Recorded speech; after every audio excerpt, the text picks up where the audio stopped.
우리가 평생 기억해야 할 약속을 주신 우리 하나님을 찬양합시다. 할렐루야. 아멘. 귀한 찬양 감사드립니다.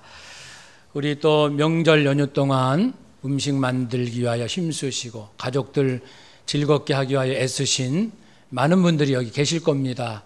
한 주간 수고 정말 많으셨죠. 우리 기억하며 서로 격려합시다. 수고 많으셨습니다. 네. 매년 우리 명절 때마다 우리 집안들이 분위기가 화기애애하고 서로 예수님의 마음으로 잘 섬기는 그런 가정들로 변해가고 있을 줄로 믿습니다. 그런 소망으로 다시 한번 주의 말씀 앞에 섭시다. 오늘은 주제가 시간입니다. 시간, 우리의 영, 마음, 육을 말씀대로 잘 정리한 후에 일을 하게 되지요. 아이부터 어르신에 이르기까지 평생 일을 하는데, 일을 하기 위해서는 사람과 함께 해야 되고 물질이 필요하다는 것까지 지난번 했습니다. 그 외부적인 이제 도움이고, 내가 이제 준비할 것이 있습니다. 그 일을 잘하기 위해서 타고나는 게 있습니다. 누구에게나 공평하게 하나님께서 주신 것 두 가지, 천부적으로 받은 것, 그리고 후천적으로 노력해야 할 두 가지, 네 가지가 남았는데, 오늘은 이제 시간입니다. 시간은요, 누구나 공평하게 하나님께 받았습니다. 그래서 24시간을 어떻게 활용하는가, 어떤 마음의 자세로 대하는가, 그거에 따라서 우리가 하는 일들은 사뭇 달라질 겁니다. 이 시간에 대한 성경의 가르침.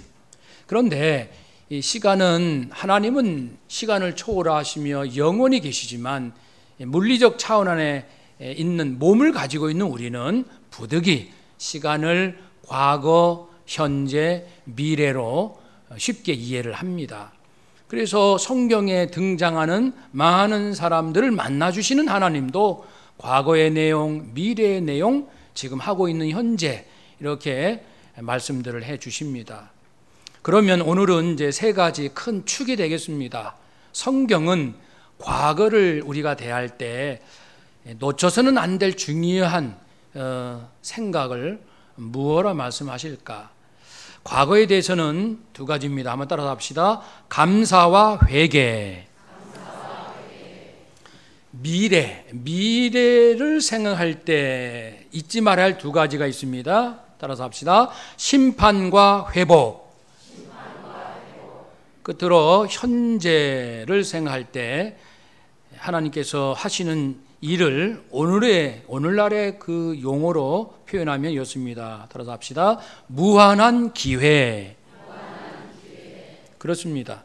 이 과거와 미래를 먼저 다루는 이유는 우리가 평소에 소홀하기 쉬운 것이 과거와 미래입니다. 과거는 지나갔다, 미래는 아직 오지 않았다. 그렇게 해서 우리가 소홀히 하고 현재를 중시하는 경향이 있는데, 그렇지 않지요. 먼저 과거에 대한 말씀을 나눠봅시다.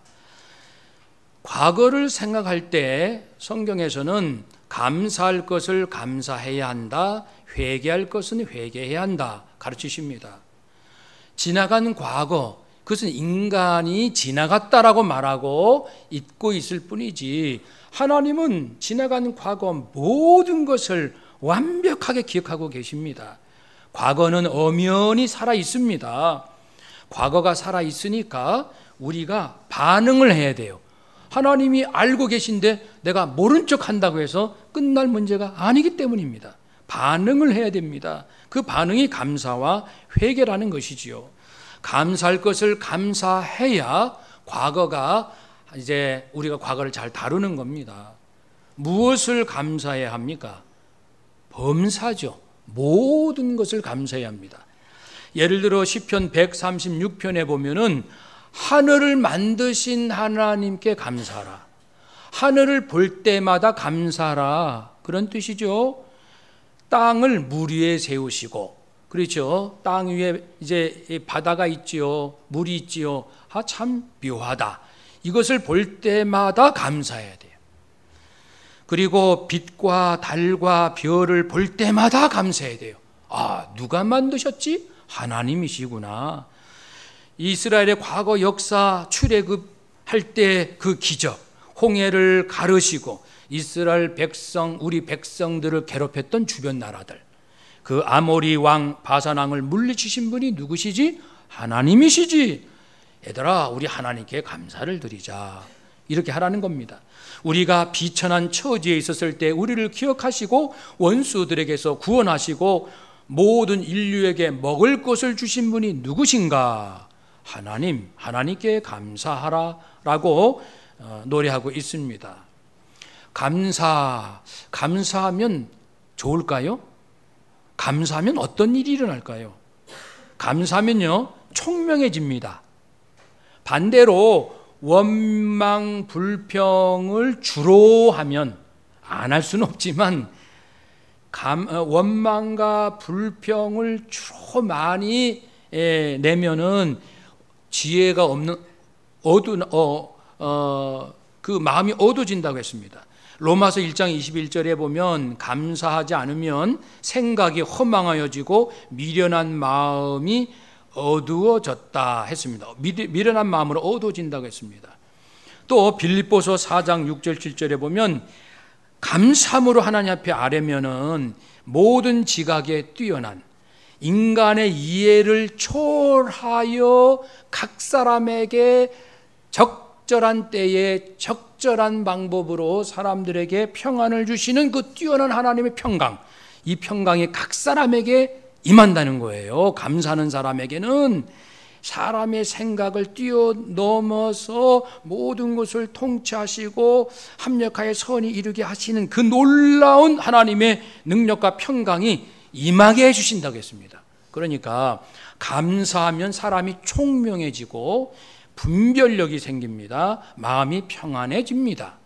반대로 원망 불평이 가득하면 자기도 모르게 자기 딴에는 지금 옳다고 하고 원망과 불평을 쏟아내지만 자기도 모르는 사이에 분별력이 흐려져서 알지 못하는 곳으로 가고 만다는 것이죠. 감사는 어떻게 해야 됩니까? 먼저 무엇이 감사인지 이해를 하고 마음으로 찬양하고 말씀에 순종하고, 우리도 부모님께 감사하면 부모님 말씀을 듣고 싶어 하잖아요. 또 몸과 물질로 선한 행실, 봉사하는 삶, 그것이 감사한다는 표현입니다. 우리는 과연 감사하며 사는지요? 과거를 생각할 때마다, 과거에 대해서 얘기를 나눌 때마다 회개를 생각해야 합니다. 회개할 것이 있다. 지금까지 내가 지은 잘못이 그대로 있습니다.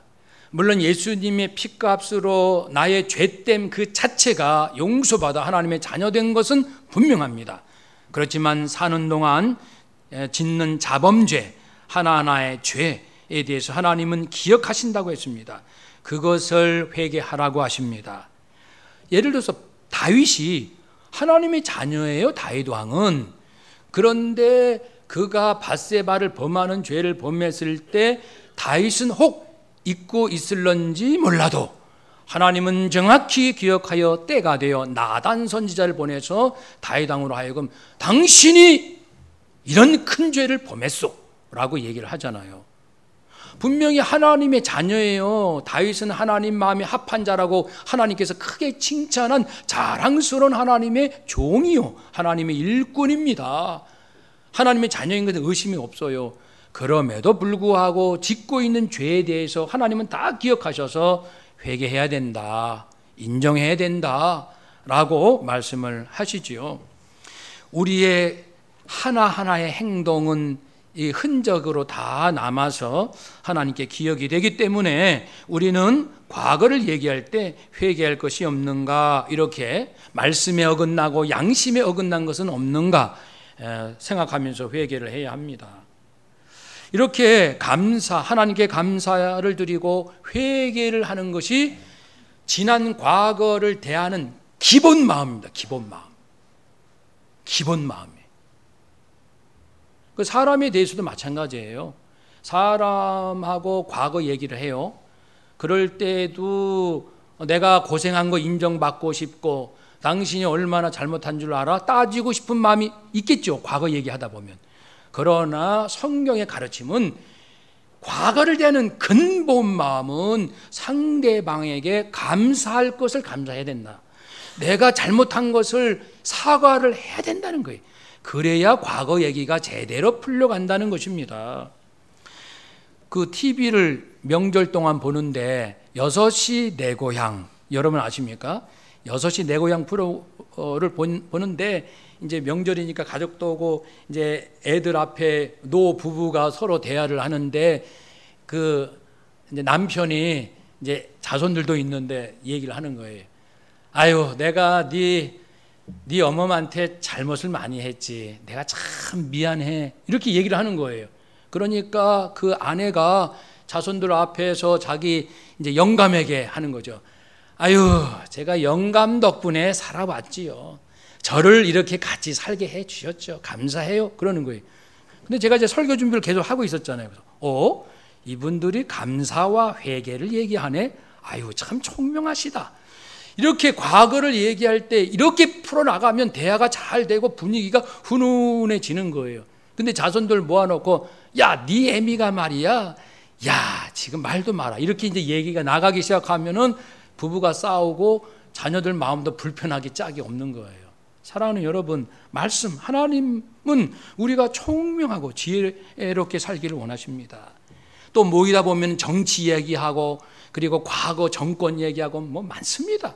이런 얘기 저런 얘기.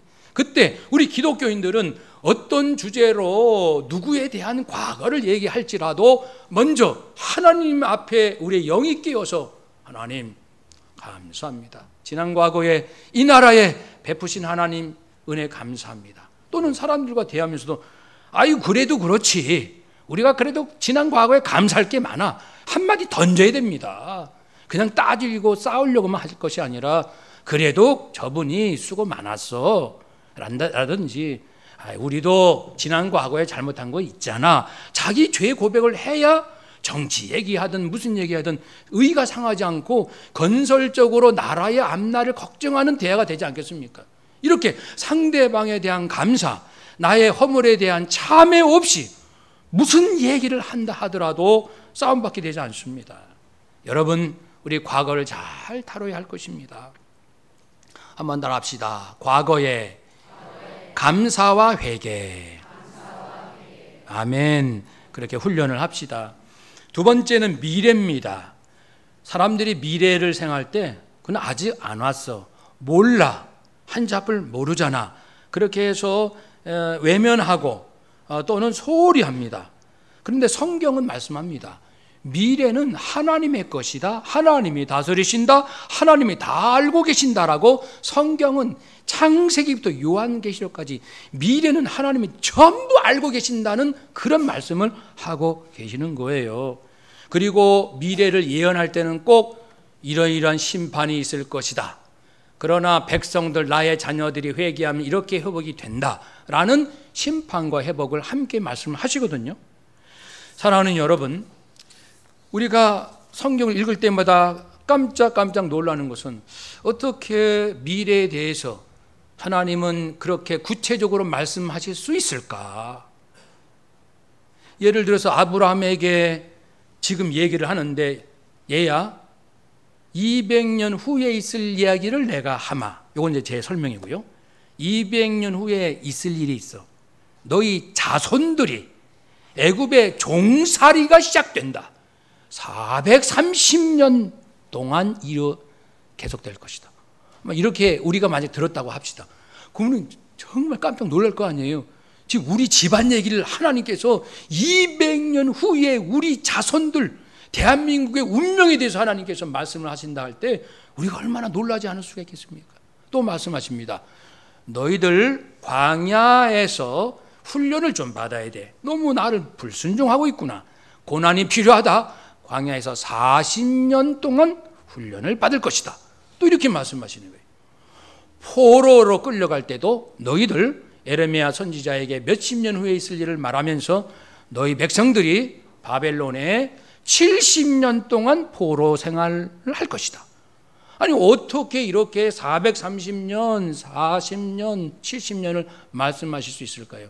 하나님은 모든 것을 미래 다 다스리시고 통치 영역 안에 있기 때문에요, 하나님이 또 주인이시기 때문에 다 하신다는 것입니다. 지금은 2017년도입니다. 이후에 어떤 일이 있을지 우리는 압니다. 계시록에 있는 것처럼 장차 이제 나팔, 대적, 큰 세 가지 대재앙이 이 땅에 임할 것이다. 어떤 것은 기독교인과 불신자가 함께 받을 고난도 있고, 어떤 재앙은 불신자만 받는 재앙이 있다. 이 성경에 있는 말씀이에요 지금. 여러분, 그러니 우리가 놀라지 않을 수가 없잖아요. 어떤 것은 신자와 불신자가 함께 받고, 어떤 재앙은 불신자만 받는다는 표현까지 하시니, 우리가 이 미래를 난 몰라 이렇게 무시할 수가 없는 거예요. 그냥 저절로 하나님 앞에 무릎을 꿇을 수밖에 없는 거예요. 하나님, 이 땅의 앞날이 어떻게 되는 것입니까? 예수님께서 재림하시면 이러한 일이 있다라고 에베소서 1장 10절에 말씀하시는데, 예수님이 재림하실 때 천사와 인간과 만물 모든 것이 예수님 뜻에 다 복종하게 된다. 그래서 지금은 갈등과 분열이 있지만 예수님 재림하신 이후에 구원받은 사람들 안에는 완전한 통일, 완전한 하나됨, 완전한 평안, 완전한 기쁨이 충만한 그때가 온다. 고린도전서 13장 12절에 보면은 우리가 부활하게 되면은 어떤 일이 있냐면은, 지금은 예수님 알 것 같기도 하고 모를 것 같기도 하고, 십자가의 은혜와 사랑을 내가 믿기는 믿는데 그 깊이가 가슴속 깊이 와닿지 않아요 이러던 내가 부활한다면은 예수님의 그 사랑이 어떠한지 온전히 알게 돼요. 예수님의 말씀 한 말씀 한 말씀. 지금은 마태복음 몇 장 몇 절에 무슨 비유가 한 80% 정도 이해가 돼요. 20%는 좀 시원하지가 않아요. 근데 부활하여 이제 주님의 말씀을 다시 볼 때는 온전히 알게 된다라고 말씀합니다. 사랑하는 여러분, 그리스도인에게는 모든 것이 비록 우리가 실수를 한다 할지라도 합력하여 선으로 반드시 하나님께서 이끌어 가신다. 아까 제가 회개 후 용서의 선언 때 드렸던 말씀처럼 성령 하나님께서는 우리가 마땅히 기도할 것이 있어요. 지금 아들을 위해서, 딸을 위해서, 손자, 손녀를 위해서는 지금 이거를 기도해야 돼요. 이걸 기도해야 되는데 나는 모르고 내 욕심 따라 이쪽을 기도하고 있는 거예요. 그러나 이런 경우라도 성령께서 내 욕심으로 내가 엉뚱한 기도를 하고 있을 때라도 성령께서 친히 단식하시며 나를 위해서 친히 기도하신다 그랬어요. 그러니 이러한 미래 그리고 지금 이후에 있을 일들에 대해서 성경은 말씀하고 계십니다. 그러니 이 미래에 대하여 우리는 모른다가 아니고 하나님께서 이제 심판에 대해서도 말씀하셨고, 예수 믿는 사람이 어떻게 부활하고 어떻게 영적인 지식이 온전해지고 또 어떻게 참 평안과 기쁨의 삶을 살 것인지, 그리고 어떻게 인생들이 합력하여 선이 이루어질 것인지 참 약속해 주셨습니다. 회복에 대해서 말입니다. 그러니 우리는 일이 잘 된다고 하여 방심하지 맙시다. 앞으로도 잘 될 것이다. 아닙니다. 일이 잘 될 때는 이 땅에 심판이 임할 것이지 라고 경각심을 갖고, 일이 힘들고 어려울 때 의기소침하지 마시고 낙심하지 마시고, 아니야, 예수님께서 생명까지 주시고 고아처럼 나를 내버려 두지 않고 세상 끝날까지 함께 하신다고 약속하셨지. 이런 약속, 소망의 말씀을 붙들고 다시 용기를 내야 할 것입니다. 그래서 나의 미래, 우리의 미래 생활 때는 언제나 심판의 말씀, 회복의 말씀을 함께 들어야 우리 마음이 잘 지켜지고 건강한 영성을 가지고 살아갈 수 있다는 것입니다. 한번 따라합시다. 미래를 생각할 때 심판과 회복. 아멘. 이제 현재입니다. 현재에 대해서 성경은 뭐라고 말씀하시냐면 기회라는 겁니다. 기회. 현재는 기회, 생명의 기회, 부흥의 기회, 성숙의 기회, 축복의 기회, 풍요로움의 기회, 기회다. 용서받을 기회, 구원받을 기회, 부르짖을 기회, 그러니까 하나님께서 보시는 현재라는 것은 무궁무진한 무한한 기회, 무한한 기회. 근데 사람의 눈으로 보면 우리 집 재산 얼마, 내 학력, 내 그다음에 재능, 내가 가지고 있는 자격증, 나의 외모, 나의 이것을 생각해 가지고 살 수 있겠다, 없겠다, 잘 될 것이다, 안 될 거다. 우리가 스스로 내 인생의 이 삶을 전부 이렇게 다 망가뜨리는 거예요. 주님 앞에 나가야 됩니다. 나가면 나는 죽을 것만 같은데 하나님은 살 수 있어. 나는 낙심했는데 소망을 가져라. 하나님이 날 버리셨을 거야, 나 같은 사람. 그런데 하나님이 나를 자녀라고 부르시는 거예요. 너는 내 아들이라, 내 딸이라. 사랑하는 여러분, 요한 1서 2장 18절에 우리가 이 현재를 대할 때 먼저 생각할 것이 한 가지 있습니다. 그 부분에 대해서 먼저 나눕시다. 그것은 이 땅에 적그리스도가 있다는 겁니다. 적그리스도. 자녀들이요, 지금은 마지막 때라. 적그리스도가 오리라 한 말을 너희가 들었지? 지금도 많은 적그리스도가 있다. 일어나고 있다. 이게 마지막 때인 줄로 아노라. 지금 세상에 벌써 적그리스도가 있느니라 말씀했습니다. 물론 예수님께서 부활 승천하셔서 만물을 회복시키셨다라고 선언하셨지만 재림하시기 전까지 아직 이 땅에서는 완성된 모습이 아니에요, 세상이. 그래서 적그리스도가 활동을 하고 있습니다. 이 부분에서 말씀하고 있으니까 이 현재는 적그리스도가 활동하므로 끊임없이 나를 공격하고 우리 집안을 무너뜨리려고, 당산동 교회를 무너뜨리려고, 대한민국 한국교회를 무너뜨리려고 하는 것이 적그리스도 사탄의 계략입니다. 제가 몇 주 전에 그 예하로 말씀드린 이정훈 교수처럼, 이정훈 울산대 교수, 자기는 불교 신자로 밥만 먹으면 고민이 어떻게 하면 기독교를 무너뜨릴까, 교회의 흠을 잡을까, 성경을 욕되게 할까, 그 생각만 했다고 그랬어요. 자기는 불교 신자인데 항상 기독교를 어떻게 공격할까, 그 생각만. 그러다가 예수님을 만난 거예요. 저도 이제요 거기서 힌트를 얻었어요. 한국을 움직이는 지성인 100명, 뭐 한국을 움직이는 그 사람 몇 명, 이런 그 발표되는 게 있어요, 가끔씩 잡지에. 제가 그래서 1년에 한 번씩 그 명단을 잡아가지고 기도를 하고 있어요. 사실은 3,000명을 이제 대상으로 기도를 해요, 매일같이. 그런데 여러분, 우리가 그러니까 적그리스도가 이 대한민국 안에 정치, 경제 모든 영역을 어떻게 휘젓고 있는지를 우리는 봐야 되는 거예요. 우리는 대항 기도를 해야 됩니다. 이런 현실인 거 알면서 영적 싸움이니까 지금 현재 이 시간 이 자리가 주님께 우리가 내가 쓰임받을 자리라는 것을 하나님은 말씀하십니다. 아무리 이 세상이 어둡고 악이 판친다 할지라도 예수 피로 거듭난 말씀과 성령의 사람들은 지금도 성삼일체 하나님께서 지금이라는 이 시간에 최고의 것을 약속하고 계신다는 사실입니다. 이사야 43장 1절에도 야곱아, 너를 창조하신 여호와께서 지금 말씀하신다. 지금 말씀하신다. 너는 두려워하지 마라. 너를 구원하였다. 내가 너를 지명했다. 너는 내 것이라. 한번 따라 합시다. 너는 내 것이라. 한국교회요, 너는 내 것이라. 당산동 교회요, 너는 내 것이라. 하나님께서 지금 말씀하신다는 거예요. 지금 우리가 하나님의 거예요. 불의한 사회의 문제에 대해서 언제 기도합니까? 지금부터 해야죠. 호세아 10장 12절 말씀에 이 세상에 불의가 판치는도다. 어떻게 하면 좋을까? 지금이 여호와를 찾을 때다. 너희들은 공의를 심으라. 마침내 때가 되면 여호와께서 오사 이 땅에 공의를 빛처럼 너에게 내리시리라.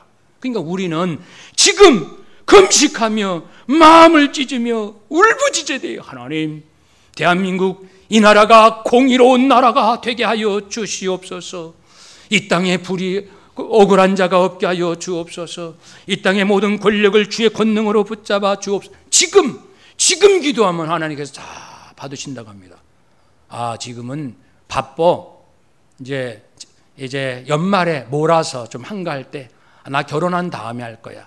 자식이 아직 어리니까 한 내 자녀가 6살, 7살쯤 키운 다음에 그때 좀 열심히 할 거야. 내가 은퇴한 다음에 할 거야. 내가 제대한 다음에 할 거야. 미루지 말라는 거예요. 하나님은 지금 능력이 없어서 하나님은 바쁘시지 않아요. 하나님은 졸지 않아요. 근데 내가 왜 지레 겁먹고 나중에 할 거야? 뭐 한 다음에 주를 만나리라. 하나님은 완전히 만반의 준비를 하시고, 우리가 죄를 회개하면 회개의 기도를 들으시고, 내가 낙심하고 있으면 주님 앞에 나올 때 위로와 격려를 지금 해주시고, 불의한 사회를 위해서 부르짖으면 하나님께서 이 사회를 공의롭게 하시려고 지금 결단하시고 역사하실 것이고, 누가복음 6장 22절 말씀처럼 지금 굶주린 사람, 지금 목마른 사람 복이 있을 것이다. 왜? 하나님께서 지금 울고 있잖아, 지금 굶주리고 있잖아, 주님 앞에 나와서 배고픈 배를 움켜쥐고 목마른 이 나의 안타까움을 부르짖는 자에게 웃음을 줄 것이요 배부름을 얻게 될 것이다. 하나님은 즉각 역사하셔요. 즉각 역사하지 않을 때는 때에 따라 놀랍게 역사하신다는 겁니다. 지금까지는 너희가 예수 이름으로 아무것도 구하지 아니했느냐? 지금부터는 예수 이름으로 구하라. 예수 이름, 피 묻은 예수 이름, 십자가상에서 죄인들 위하여 당신의 생명을 완전히 내어주신 예수 그리스도의 이름, 피 묻은 예수의 복음에 그 생명이 담긴 예수의 이름으로 기도하기를 시작해라. 언제요? 지금. 힘들 때 지금, 평안할 때 지금, 나라가 어려울 때 지금. 성령께서 감동을 주셔서 고넬료야 요빠에 가서 베드로를 불러서 복음을 전해 들어야 된다. 지금 종들을 요빠로 보내서 베드로 사도를 불러라. 알겠습니다. 성령의 감동이 오면 지금 액션을 취해야 됩니다. 나중에요.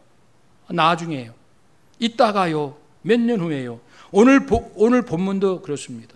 사도 바울이 고린도 교회 잘하는 것도 있지만 이단의 가르침에 성도들이 막 이게 요동하고 흔들리고 또 경건하지 못한 생활을 하는 사람들 때문에 교회 분위기가 흐려지고 있어요.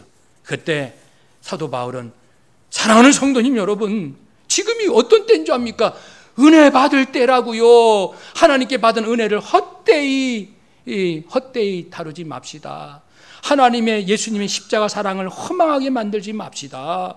여러분, 복음도 올바른 복음이요, 생활도 거룩한 생활을 해야 되지 않겠습니까? 그런 말씀을 하는 거예요. 내가 은혜를 베풀 때 너에게 듣고 구원의 날에 너를 도왔다. 지금은 은혜 받을 만한 때요. 보라, 지금은 구원의 날이로다. 지금 결단하시오. 이단에 빠져 있으면 지금 뛰쳐나와야 되고, 내가 추한 행동을 했으면 지금 끊어라 이거예요. 지금 주님이 나를 위해서 어떤 일을 하셨는데 내가 이러면 될까? 이러고 있으면 되겠는가? 결단하고 책임지는 인생으로 지금 결단하라는 말씀입니다. 그래서 에베소서 5장 16절 말씀에 너희가 어떻게 행할지 자세히 주의하여 지혜 없는 자 같이 하지 말고 오직 지혜 있는 자 같이 하여 세월을 아끼라. 때가 악하니라. 때가 악합니다. 세월을 아끼라. 따라서 합시다. 세월을 아끼라. 세월을 아끼라는 말이 원어로 하면 기회를 놓치지 말라. 이 시간 기도할 수 있잖아. 이 시간 설교 들을 수 있잖아. 이 시간 교회 갈 수 있잖아. 이 시간 무릎 꿇을 수 있잖아. 이 시간 남을 축복할 수 있잖아. 이 시간 주머니에 있는 10,000원짜리 꺼내서 정말 필요한 사람에게 나눠줄 수 있잖아. 이 시간이 얼마나 놀란 무한한 하나님의 역사가 일어날 수 있는 기회인데 때를 놓치지 마라. 세월을 아끼라. 기회를 놓치지 말라. 분발하라, 그런 뜻입니다. 그래서 3절 이후에서도 여러분, 나는 바울입니다. 우리 선교사 일행도 있어요. 우리가 생명의 복음을 전하려고 할 때 얼마나 어려운 일이 많은지 몰라요.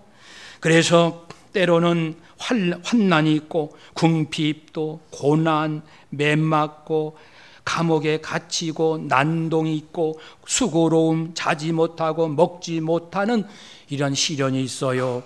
그래도 우리는 깨끗하게 살아야지. 그리스도의 지혜로 무장해야지.